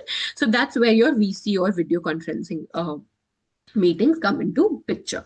And then you have visual augmentation, which means that when the communication needs to be augmented with visual cues, whether it is empathy or urgency, it is possible to do that. So basically understanding the body language, understanding the expression. So these are all the characteristics of your verbal communication, which will help us in understanding whether to go for verbal communication or not. Next one, we have written characteristics. So now here, a person called Andrew Grove in his book, High Output Management, says that the act of writing itself is the goal and not just the final artifact. All right. Now, characteristics, one to many, right? It can be read multiple times. Okay. Now, the cost of incremental communication is new audience is close to nil. Why is that so? Once I have written a circular, I just have to send it to as many people as possible. It is not going to cost me additional to send it to each different person, right? However, if I have a one-on-one conversation, then it is going to cost me a lot of time to have that conversation with multiple people. Now, this has powered the exponential reach of information, whether it be palm leaves to the books or internet. It is structure. There is some amount of structure. Asynchronous, that is, they do not have to be online at the same time, right? This can be a huge differentiator with your geographically distributed teams. It enables people to work in parallel for them to be independent. Then you have your random access pattern. It can account for varying levels of interest. One person may be interested only in the high level objectives, whether others are interested in the complete details. In my document, I have included all of it. Now it is up to the receiver for them to interpret what is required to them. All right. Next is referenceable. Both verbal and written communication can refer to other written documents, right? Then you have referable. When there is some loss of information in the original state, the written document can be referred again. Durable, similar to the ACID properties of a database, written information is durable.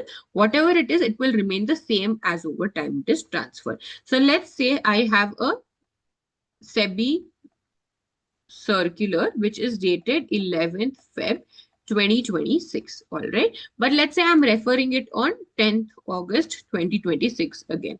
The contents are not going to change, right? The contents are going to be the same. Let's say same thing. We have had a verbal communication, right? My manager has told me something. Let's say my manager explained some process to me. Then 4 months later, I am explaining the same process to my new subordinate.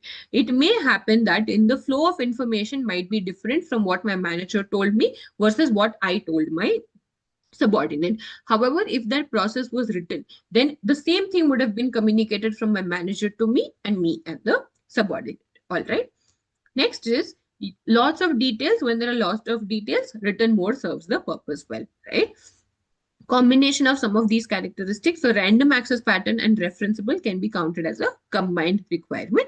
That is, if I am reading one document, I can reference it to the other. This is not possible with your verbal communication. All right. Next, hybrid or your verbal communication and both, where someone has written a proposal and then walks the audience through it, right? So what is this? This is your written form of communication and this is your verbal or spoken form of your communication. All right. Then this form of hybrid communication will have the combined pros and cons of both of them. It can be used to choose the best of the breed approach, right? For each of the advantages, you pick it up. So it is like the best of both worlds. Okay. So when you have complex information and there are discussions, all right.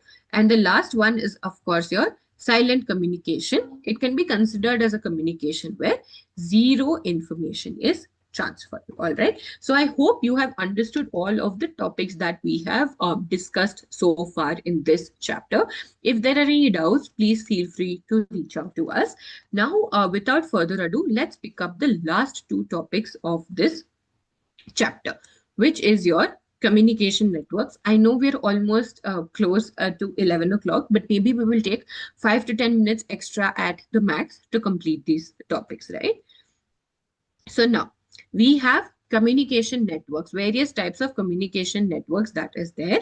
The first one being your vertical network, right? So vertical network can be the upward or downward network that we were talking about. Okay, so firstly, what is a communication network? So first, communication network is something saying how many parties are involved, whether the communication is happening downward, upward, horizontal, right? So this will explain, communication network will explain the number of people that are involved in the communication, the level or the authority of people that is involved in the communication, and are we following a hierarchy? Are we not following a hierarchy? All right. The first one that we have is vertical network, that is top to bottom or bottom to top pattern with immediate response, right? So it could be your top level to your subordinates or your subordinates to top level. The next one is your chain network.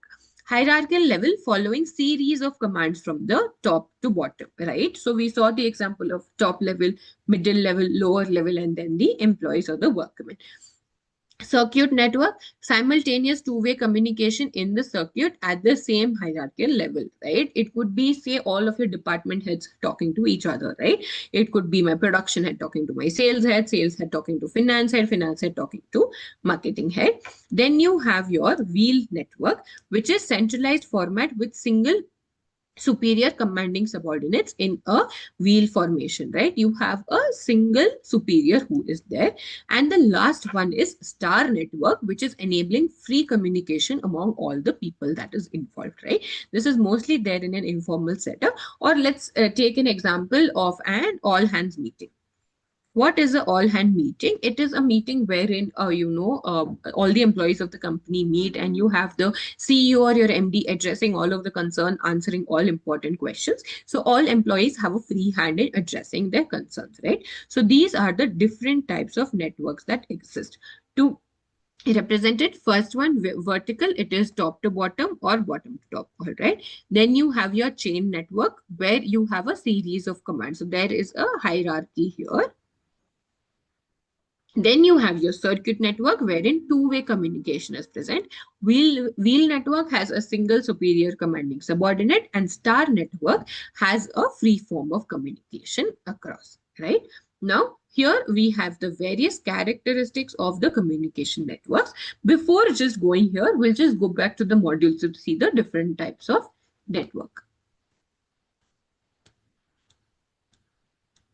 There's an example here which we will pick up in tomorrow's class. Today we will complete the network and the different characteristics that are there. Okay, right? So you have your different types of network here wherein you have your vertical network. Okay, you have your circuit network, you have your chain network, you have your wheel network, and then you have your star network. All right. So what is your vertical network? All right. In a vertical manner, okay, it is either top to bottom or bottom to top format, right?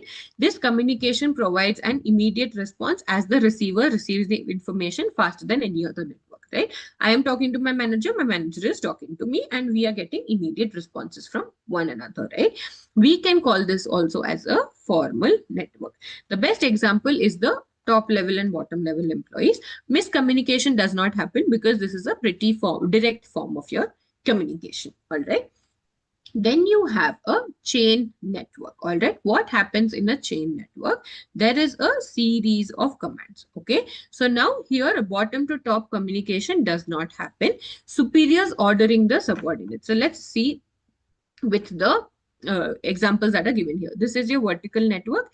This is your chain network where your superiors are talking to your subordinates.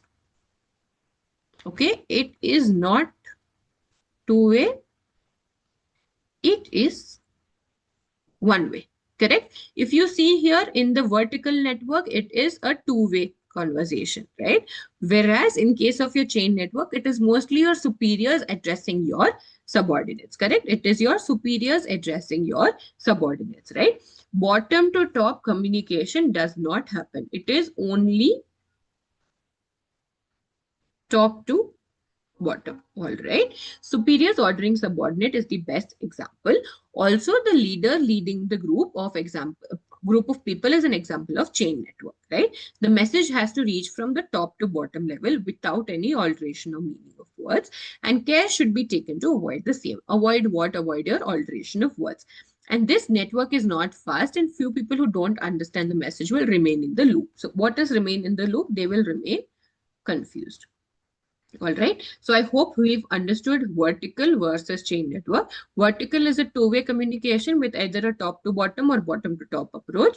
A chain network is a one-way communication wherein your superiors are addressing your subordinates. All right. Next is your circuit network. When the communication between two people happens simultaneously, it is called a circuit network. All right. Now, though it works like vertical network, there are no superiors or subordinates, or at least they're not considered. This is again a two-way communication, but the level of the people is the same. Okay. Level of the people is the same. All right. So now here in vertical, your levels are different. Here in your circuit, your levels are same. Are we clear? Both are two-way communication. This is also a two-way communication. In this, however, there's a top level and there's a lower level. In this, there are the same levels and there is instant feedback versus messaging that is happening. All right. Next, we understood that there's a single authority.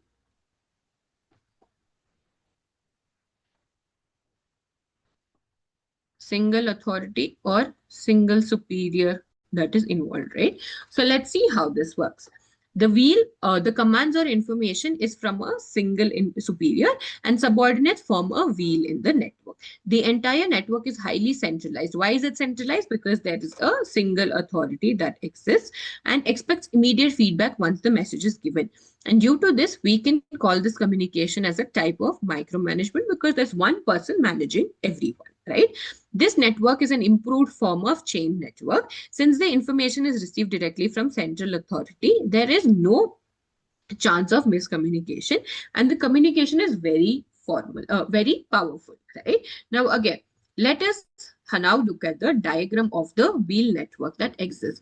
How is chain and wheel network the same? There is a single superior even in chain network. There's a single superior even in the wheel network. What is different in your chain network? It is only a one-way conversation.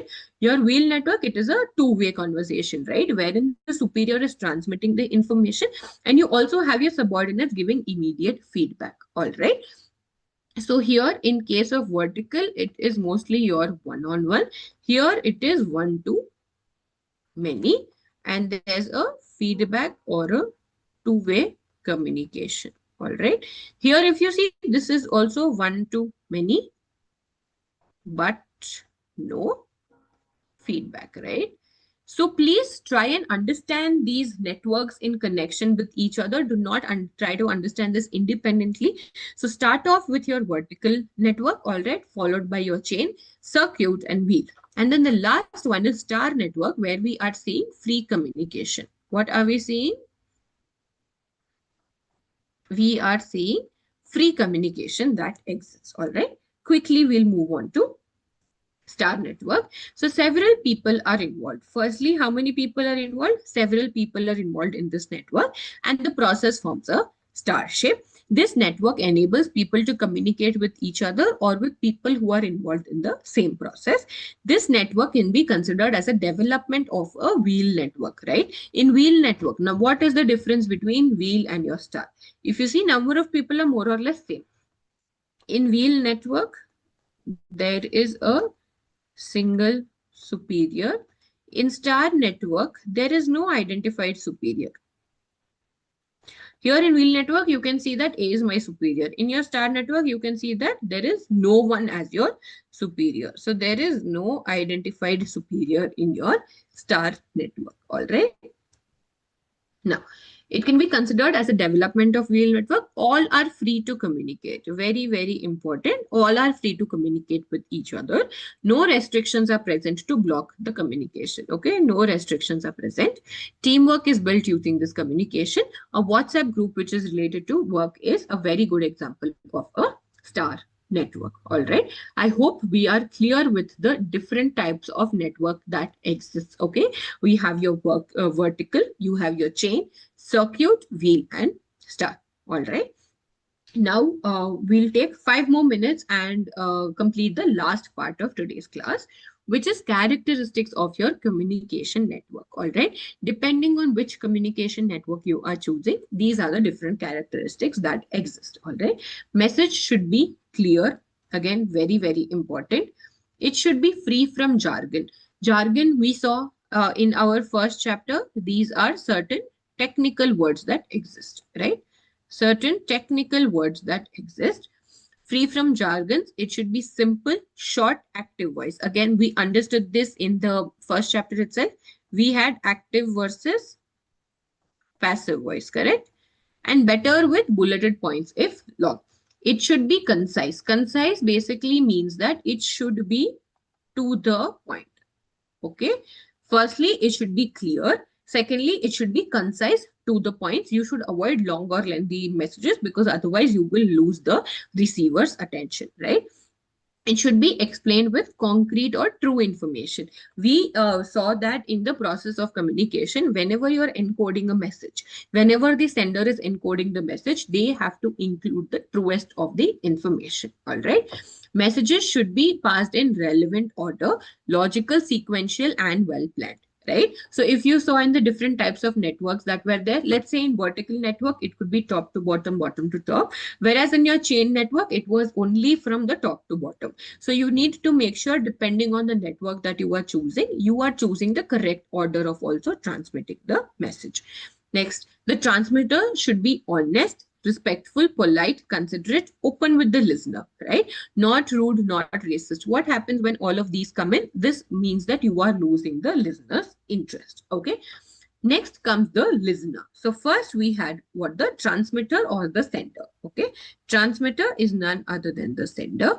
Next you have your listener, right? The listener should understand the information well, clarify if possible, analyze non-verbal action, and act maturely. All right. Care should be taken by the listener to focus on the message. Miscommunication should not happen. All right. What is happening here? Care should be taken by the listener, that whatever you are listening to, you are understanding it in the right sense. There is no scope for miscommunication that is happening. All right. Emotion should be controlled. While passing on information, focus should only be on the information. This is especially important in a business setup, that you should not let emotions get in the way of work. Whenever you are communicating something, you need to focus on the information and not on emotion. All right. So where does your focus have to be? Your focus has to be on the information that is being passed and not the emotion. And the last one is the type of network depends on the message. Security has to be considered, right? Whether the information that you are giving is confidential, whether it is available to public at large, it highly depends on that. All right. So these are the different characteristics of communication network that are there depending the type of network that you choose. All right. So with this, we have completed the topics for today's class. There's only one example for your choosing the type of communication, which we will take up in today's class given the time constraint that we have for today.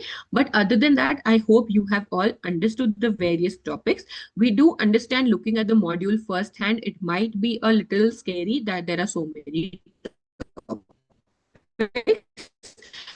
But if you understand it, relate it with examples, then all the topics are very simple to remember. So I urge you all to please understand all of the topics with example and try and remember it once you have understood it.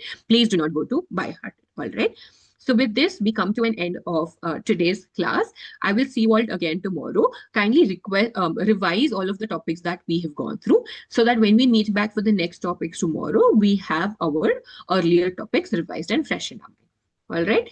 Thank you so much for joining today's class. I will see you all tomorrow at 9 a.m. again. Thank you.